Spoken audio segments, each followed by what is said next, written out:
So it's similar to what we've been doing. Yeah, yeah. The second he pulls, you stop. Turn. Because he's in front, he's not pulling, but he's in front. Yeah. Stop. Just stop and wait. Okay. So when you stop, because he's pulling, you just stop and wait. Yeah.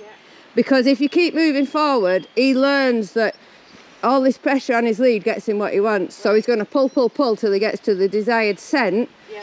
And then you're going to relax the lead because he stops, so you're going to stop. Right. So we have to teach him it's the opposite way around. You pull, you're not going to get anywhere. You walk on a loose lead, you can get where you want. Right, okay. So go whichever way you want, up or down. Stop. Much better already. Turn around.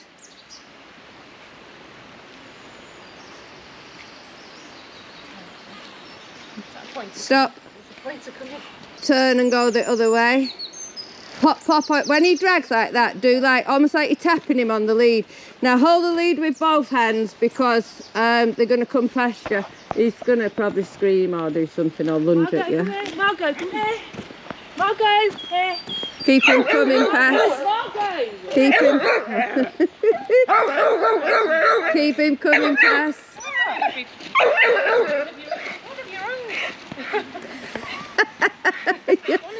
It's you, but bigger. Yeah, thank God you're not bigger. Right, calm down. Just put the earpiece back up. That was one of your own. Did he try and bite its nose? He just sort of went like that. Yeah. Yeah. So he's going back, isn't he? He stopped doing that. Yeah. He's just started. Well, last week I only just caught that then, but last time, as we'd nearly gone past somebody, he went, didn't he? Yeah, and like that was the first time So because the dog's been a bit naughty with his owner, I've just took hold of his lead.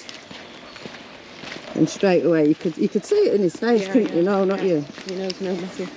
So even though I'm letting him in front of me, the lead's staying loose. Because he was just naughty with that jogger then, and we're not having that. But yeah, he had stopped doing any of that. In fact, he wasn't reacting to people at all. No. And it's just the last... You're quite worried or apprehensive. You don't want somebody coming, walking right up to you. Yeah. And, you know, being right in your face saying, oh my God, what are you doing? You want them to leave you alone. So you didn't react now to those. Some people have just walked past. I've got his lead, he didn't react. Yeah. So I think you do have to be firmer. A bit more firmer, yeah. So all I'm doing, he's doing all this huffing and puffing, and the lead's relatively loose. Yeah. It's only when he's surging forward or to the side that I'm correcting. Yeah.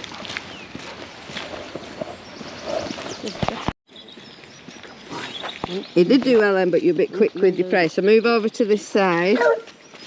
Keep your lead relaxed because you're kind of hanging. That's it.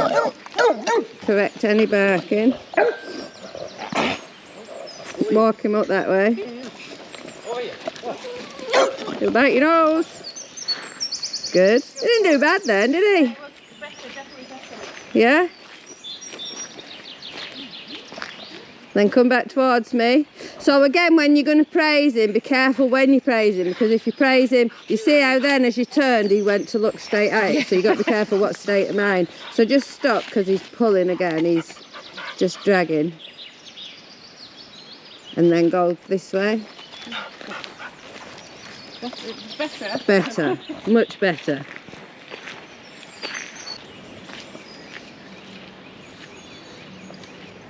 So for the video, she's just practicing the lead work more than anything. Once we master the lead work, we can tackle. Turn away again. As soon as he barks, just turn him away. That's it.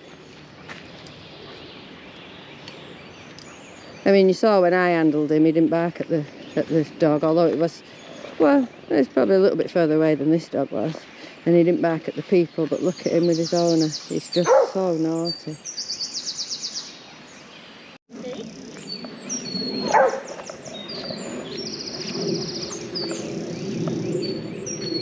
You're practicing.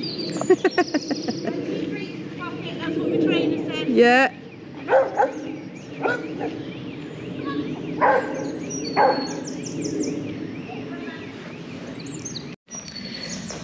So now, because his owner's bad at putting her arms up round her ears, Keep walking, don't stop just because he does.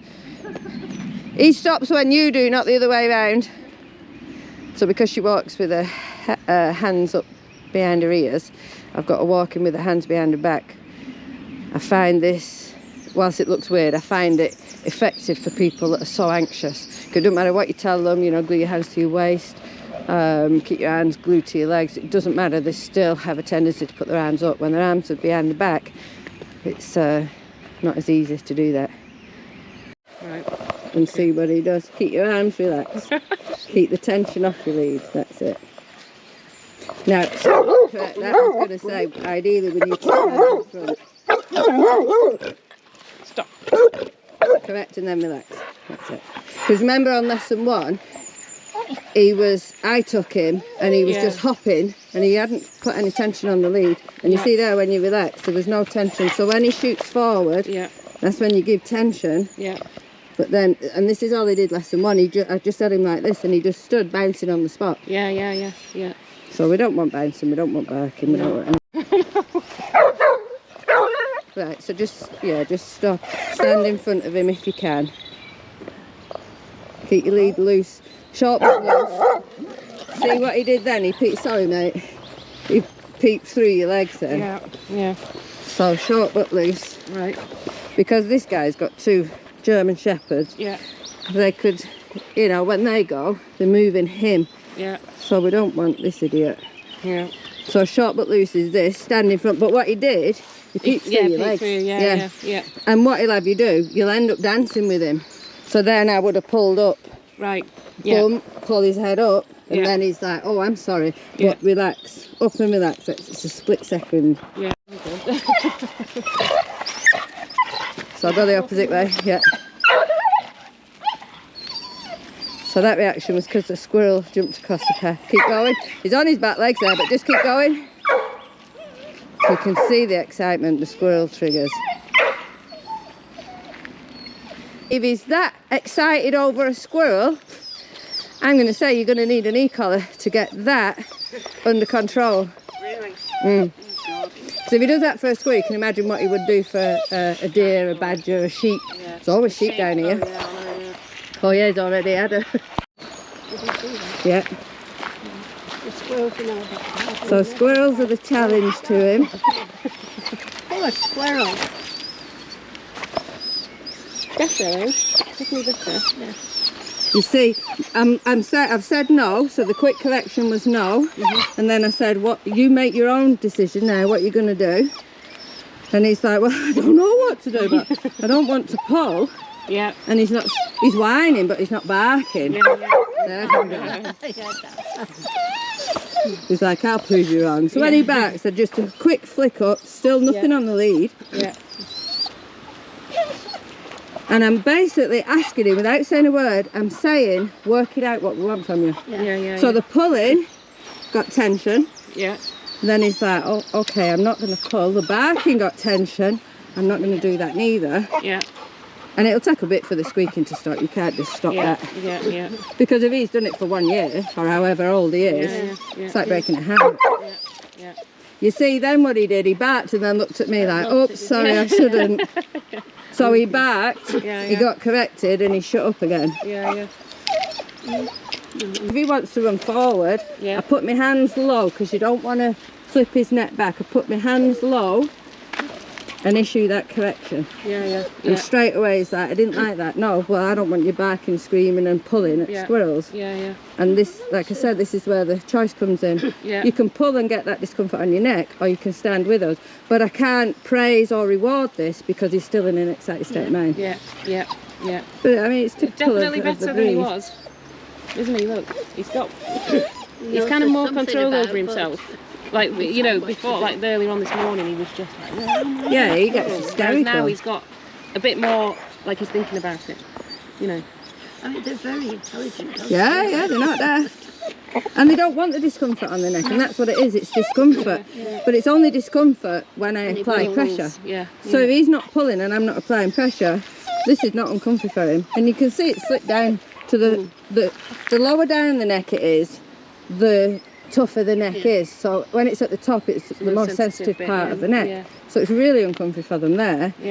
So again, I'm asking him, rather than doing everything for him with restraint, I'm asking him, well, what do you want to do? Do you want the discomfort or do you want the loose lead? Yeah. And he wants a loose lead and a squirrel. Yeah. His ears popped up there, I don't know what he saw. But it's a learning process, teaching him what we want from him. Yeah. It's going to take time. Yeah. I keep referring to him as because of the other one. The other way, yeah. He gets called Tallulah several times a day now. Yeah. Wait, Tallulah. I thought it was Rico. But you see what I've done? I've given him a longer lead. Yeah. So he's thinking about it, but he's not reacting. yeah. As soon as I'm waiting for the lead to go straight, as soon as it goes straight, even before there's tension, I'm going to correct it. Yeah. Now, because he was almost going to go up on his back legs, then you see it was only a very gentle correction. Yeah. Because I don't want him to do a backflip, and I don't want to give him whiplash or anything. Yeah. So again, I'm saying, well, yeah, okay, that's really exciting for you. Yeah. But what's your choice? Yeah. Yeah. The squeaking is just frustration. Yeah.